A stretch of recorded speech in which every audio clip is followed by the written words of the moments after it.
Hashtag Trending would like to thank Meter for their support in bringing you this podcast. Meter delivers a complete networking stack, wired, wireless, and cellular in one integrated solution that's built for performance and scale. You can find them at meter.com/HTT. OpenAI launches ChatGPT 5.2 with a focus on real-world work. Google keeps chalking up new functions and releases and selective leaks of future enhancements.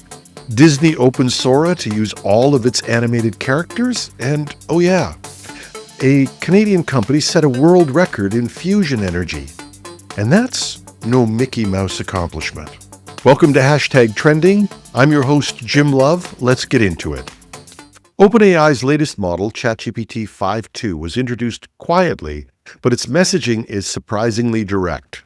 The company wants the world to judge this version not on flashy demos, but on how much real work it can take on successfully. Underneath that positioning is a clear competitive signal. OpenAI is trying to blunt the momentum Google's Gemini 3 has built by shifting the narrative towards sustained, practical performance in real work activities. And the proof of this comes from a new evaluation called GDPVal. It's designed to fix a long-standing problem in AI testing. Traditional benchmarks score models on abstract tasks that don't translate into real jobs, and they leave users and enterprises disappointed when these models are deployed. GDPVal tries to bridge that gap by measuring performance on real, economically valuable tasks drawn from 44 common occupations. Things like building spreadsheets, making presentations, writing reports, with the outputs judged by experts who compare the model's work to that of skilled humans, and they make their judgments without knowing whether the model they're looking at is a human or an AI. On GDPVal, knowledge work tasks, GPT-5.2's thinking model beats or ties top industry professionals about 71% of the time. That's a huge jump from earlier models. The previous version, GPT-5.1 thinking, only matched or beat expert performance roughly 38% of the time. And its competitors sit in the middle. Claude Opus 4.5 scores about 60%, and Google's Gemini Pro about 54% on the same tests. This is the clearest publicly shared evidence yet that OpenAI is aiming to make its flagship models genuinely useful in business workflows.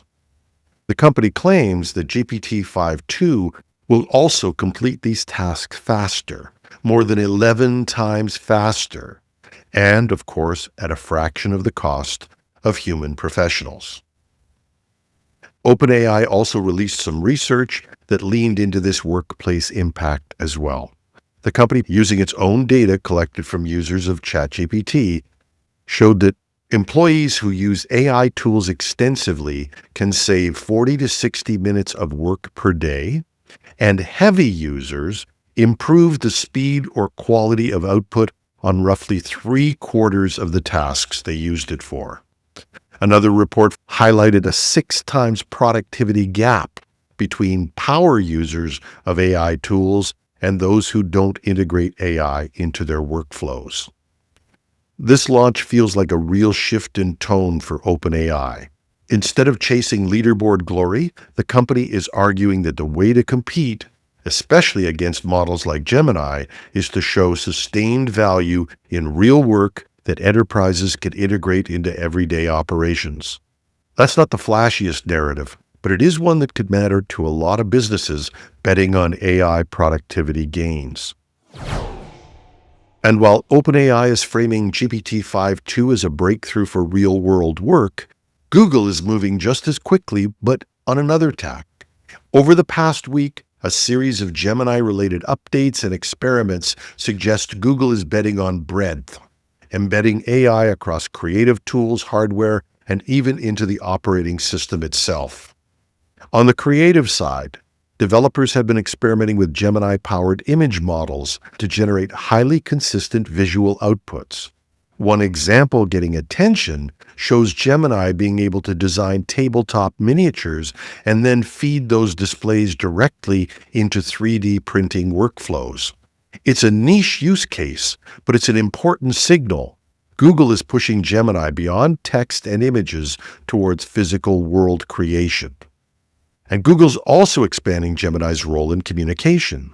A new update to Google Translate adds real-time speech translation through compatible earbuds, allowing users to hear spoken translations on the fly across dozens of languages.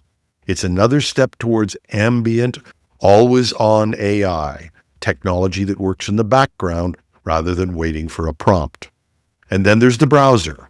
Google has been quietly experimenting with an AI-native browser called Disco, which uses Gemini to turn open tabs and searches into task-focused, interactive workspaces. Instead of juggling links, the browser actively helps organize, summarize, and act on the information, a fundamentally different way to navigate the web. And at the end of this sits something bigger. Analysts and Chrome watchers point to Aluminum, which is the rumored next-generation Google operating system that would go beyond Chrome OS. Disco is widely seen as a preview of that direction, an AI-first environment where apps, tabs, and tasks blend together. Google hasn't confirmed Aluminum, but the steady drip of information looks deliberate, and it's coming from somewhere. Taken together, this does feel like selective leaking rather than coincidence. While OpenAI seems to be trying to prove that its models can reliably do real work today, Google appears to be laying the groundwork for a deeper shift, rethinking not just what AI can do, but how people interact with computers. Disney has signed a multi-year agreement with OpenAI that allows Sora to generate short videos using more than 200 animated and non-human characters from Disney, Pixar, Marvel, and even Star Wars.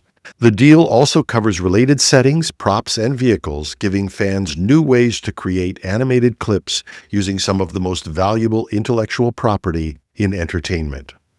Disney says the goal is to deepen fan engagement. In its announcement, the company said that bringing together Disney's iconic stories and characters with OpenAI's technology puts imagination directly into the hands of fans, giving them richer and more personal ways to connect with the stories they love. This is more than a licensing arrangement. Disney is also making a $1 billion equity investment in OpenAI and plans to use its technology internally, including rolling out ChatGPT for all its employees. Crucially, the agreement does have a limit. It doesn't grant rights to live action performers, actor likenesses, or their voices. The scope is limited to animated, masked, and creature characters. The hard question about this is going to be control. Disney is notorious about guarding its characters. Matter of fact, one of the quickest ways to get fired at Disney is to, as they say, diss the mouse. But Sora responds to prompts, and users are likely to push the boundaries with satire, dark humor, or even intentionally edgy interpretations. Whether OpenAI can enforce limits consistently without breaking the creative appeal is going to be an open question. And just when it felt like this week was all about AI, a major breakthrough came out of infusion energy. According to a new report, Canadian researchers set a world record by producing 600 million neutrons per second in a controlled fusion experiment. That number matters because neutrons are the direct indicator that fusion reactions are happening and happening stably. The work comes from experiments using a technique known as magnetized target fusion, which compresses plasma using mechanical systems rather than massive lasers or superconducting magnets. While this is still far from commercial power generation, experts say the results show both the physics and the engineering are aligning faster than expected. Commercial fusion would still require orders of magnitude more output, but records like this one help close the gap. It also reinforces that Canada is playing a meaningful role in the global race to develop clean, safe, and virtually limitless fusion energy. And that's our show. Once more, we'd like to thank Meter for their support in bringing you this podcast. Meter delivers full-stack networking infrastructure, wired, wireless, and cellular to leading enterprises. Working with their partners, Meter designs, deploys, and manages everything required to get performant, reliable, and secure connectivity in a space. They design the hardware, the firmware, build the software, manage deployments, and even run the support. It's a single integrated solution that scales from branch offices, warehouses, and large campuses all the way to data centers. Book a demo at meter.com/HTT. I'm your host, Jim Love. Have a marvelous Monday.